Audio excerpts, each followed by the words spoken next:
What's up, people of YouTube? This is Roller here, bringing you guys another video to the channel, and today we are going to be discussing some leaked information for Black Ops 4. The next DLC has officially been leaked, and it's kind of crazy because just so much came out at once, and I am kind of hyped about it. I'm excited, but at the same time, I think we kind of know the way this is going to go. The inevitable truth about it is it's probably going to end up in reserves, but Furthermore, I am going to talk about these weapons, and I'm going to be talking about one thing in particular in this that I think is exciting and that I'm really looking forward to. So we're going to go ahead and jump right into that. First thing here is I'm not going to include any images of any of this stuff because they're leaks, obviously, and I don't want my video to get like copyright struck or hit or anything like that. But the first big piece of news that I want to talk about is there was an image of Nuketown, the map Nuketown, but in the zombie form from Black Ops 2 that looks like it's coming back. But only this time, the image doesn't look dark and dreary, really. It just looks like a zombified, almost like late afternoon version of Nuketown. And I'm actually going to have a link down in the description with the video that shows all of these, but it looks really cool. It looks good. It's got a lot of detail, and I'm excited for it. Now, I don't know if they're going to charge people for this, or if this is going to be one of those things that they kind of give as a free, like, bonus to having Black Ops 4, kind of like they've done the maps in multiplayer. Because if we're being honest, the zombies community is hurting really bad this time around with Black Ops 4. And I've got a whole nother video, you know, discussing all the stuff that's been going on with Treyarch and Activision that I'm going to post at some point if it's not already up. But it's kind of crazy. And I think that the zombies community has been hurting a lot because as a result of what's been going on with Treyarch and Activision. But moving on to the next thing here, we do have the Argos shotgun from Black Ops 3. It looks like that's going to be coming back.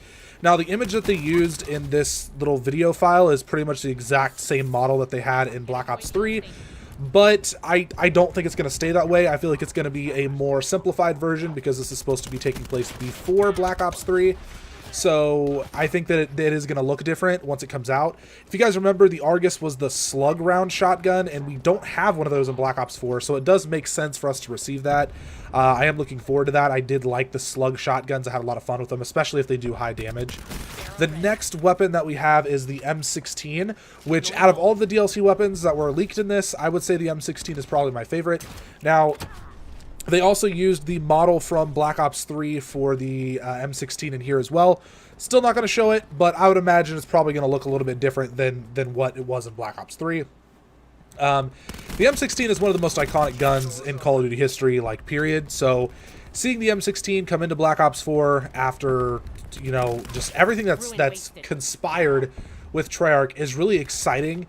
But like I said previously in the video, I think we all kind of know where that gun's going to end up going, and it's going to go right into reserves. And they have released the contracts and stuff, and that helps a lot, and I'm happy about that, but I don't want to get my hopes up. I don't really know how this is going to go. So yeah, the new guns are probably going to be in the reserves, but let's move on to the next one.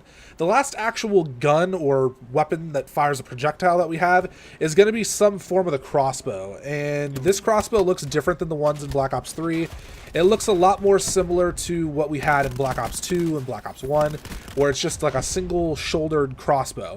But it does have a little bit of a weird like style to it. So that's exciting. I think that'll be cool. It'll be a nice gun to mess around with, but it's not something that I'm going to run as like a primary or anything like that. But regardless, it looks fun and enjoyable. Now, I'm not a huge fan of melee weapons. I know some people really enjoy them, but we are getting a zombie arm, and it looks like it's like a gangster or some sort of a thug. It's got a bunch of rings on it, and it's been removed from a zombie, obviously.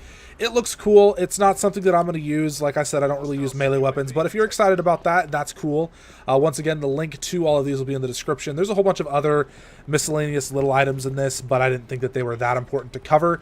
But that is pretty much it, guys. That is all of the guns, and of course, Nuketown Zombies coming out is really exciting. I'm hyped about that more than anything. I would say probably that and the M16, and as a matter of fact, I would like you guys to comment down below what gun you're most excited about, and I would like to know if you're excited about Nuketown Zombies returning, because I feel like this is going to be the last Zombies game. We know for a fact that this is going to be the last Zombies game that we get for a little while, because the Infinite Warfare title, Modern Warfare, is not going to have zombies in it. So once again, let me know what you think about that, if you're excited about it. leave it down in the comment section below. And I hope you guys enjoyed the video. That is everything that I have. If you are new to my channel, please go ahead and hit the subscribe button.